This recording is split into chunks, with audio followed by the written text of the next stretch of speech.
नमस्कार. आज आपण करणार आहोत पारंपरिक पद्धतीने तांदूळाची खीर. ते ही झटकीपट 3 साहित्य वापरून रेसिपीला सुरुवात करू. अर्धा लिटर दूध घेतलेलं आहे. पॅनमध्ये पहिले 1 चमचा पाणी टाकायचं आणि मग दूध टाकायचं, म्हणजे दूध असं करपत नाही खाली. दुधाला उकळी आली की बारीक गॅस करायचा आणि त्यामध्ये 5 ते 6 केसराच्या काड्या आणि 2 चमचे चारोळ्या टाकायचे. ऑप्शनल आहे, नाही टाकलं तरी चालतंय. आणि मिक्स करून घ्यायचं आणि चांगलं मिक्स झालं की इकडं तांदूळ धुवून घेऊ. हे कणी तांदूळ घेतलेले, तुम्ही कोणतेही तांदूळ वापरू शकता जे असेल तुमच्याकडे ते. 2 ते 3 पाण्यात स्वच्छ धुवून घ्यायचे आणि मिक्सरच्या भांड्यामध्ये थोडंसं पाणी टाकायचं आणि असं रवाळ वाटून घ्यायचं. पाणी थोडंच वापरायचं, जास्त पाणी वापरायचं नाही.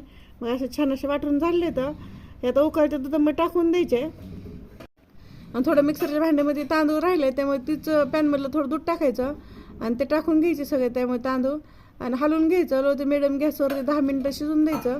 जास्त टाईम नाही लागत. 10 मिनिटामध्ये रबडीदार खीर तांदळाची तयार होती. बघा छान अशी झाली आणि कडणी अशी मलाई येते दुधाची, ते पण अशी मध्ये काढून घ्यायची. बघा छान असे तांदूळ शिजले. तर आता त्यामध्ये साखर टाकणार आहे. अर्धी वाटी साखर घेतलेली. हे मोठी साखर त्यामुळे अर्धीच वाटी घेतलेली. जास्त गोड असते, तुम्ही आपल्या आवडीप्रमाणे गोड कमी जास्त करू शकता. आणि 3 चमचे नारळाचा चव टाकला आहे त्यामध्ये, वल्ल्या नारळाचा, म्हणजे खीर खूप छान अशी लागते.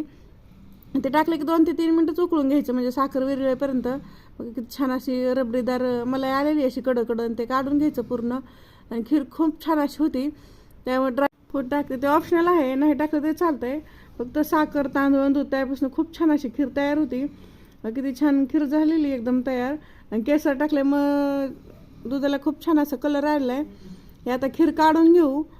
छान अशी घट्ट आणि रबरीदार खीर तयार झाली. बाकी छान झाली. आता पारंपरिक पद्धतीने खीर केलेली आहे. पितृपक्षामध्ये अशी खीर नैवेद्यासाठी करतात.